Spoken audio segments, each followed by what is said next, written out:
Today, Ben & Jerry's is a massive billion-dollar asset resting securely inside the portfolio of the global conglomerate Unilever.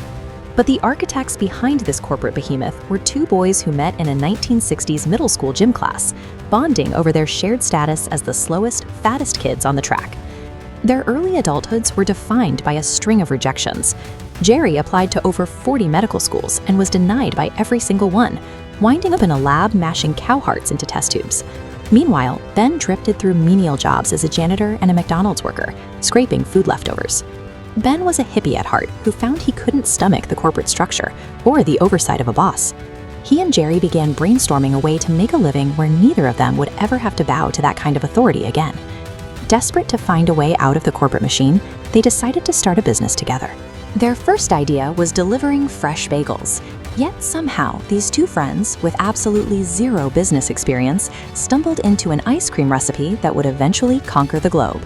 That bagel delivery plan died the moment they realized the required equipment cost $40,000. Strapped for cash, they pivoted to a cheaper alternative, splitting the cost of a $5 correspondence course on ice cream making from Penn State. Jerry took the lead on the science. Using his background in biochemistry, he figured out how to master the basic ice cream base in a small electric rock salt freezer. The real differentiator came from a severe biological limitation. Ben suffers from a condition called anosmia. He has virtually no sense of smell, which leaves him with a severely diminished sense of taste. To get any enjoyment out of the product, Ben had to judge their batches entirely on texture and mouthfeel. He forced Jerry to double the standard flavor extracts and drop in massive, solid chunks of cookies and chocolate, refusing to approve a recipe until he could identify it while wearing a blindfold. By attempting to compensate for a sensory deficit, Ben accidentally engineered a brand new, highly lucrative category of dessert: super premium, chunky ice cream. In May of 1978, they opened their first storefront. Unable to afford prime real estate, they moved into a freezing, abandoned gas station with a caved-in roof, building their work tables out of scrap lumber. Almost immediately, they started bleeding money. Neither of them knew how to run a business, and they were handing out portions that were wildly overscooped, eating directly into their own profit margins. Desperate to stop the losses, Ben decided the safest fix was to remove the scooping process entirely. They started pre-packing the ice cream into rigid wholesale pint tubs. Those little tubs proved highly portable. Ben could pack them into his car and sell them directly to local mom-and-pop grocery stores and restaurants. Fixing a costly retail mistake at the counter accidentally pushed them into a highly scalable wholesale distribution model. By 1983, sales approached $2 million.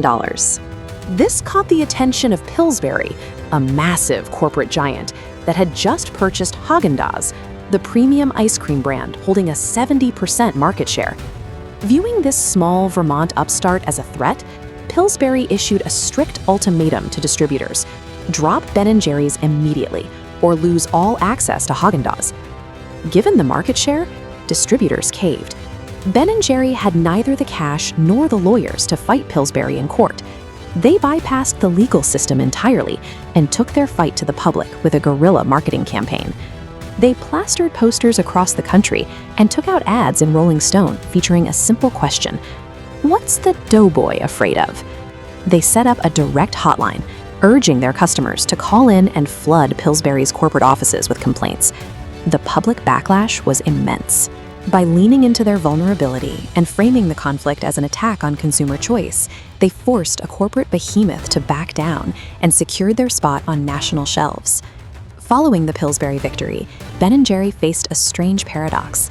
The anti-establishment hippies were now wealthy corporate executives running a rapidly expanding company. This map of their initial public offering shows exactly how they raised the $25 million needed for a new factory. They restricted stock purchases exclusively to the residents of Vermont. Internally, they structured the company to reflect their ideals.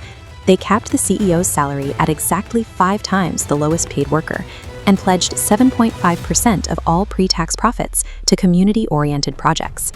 They ignored standard capitalist metrics, yet their growth was so significant that in 1988, Ronald Reagan awarded them the title of U.S. Small Business Persons of the Year.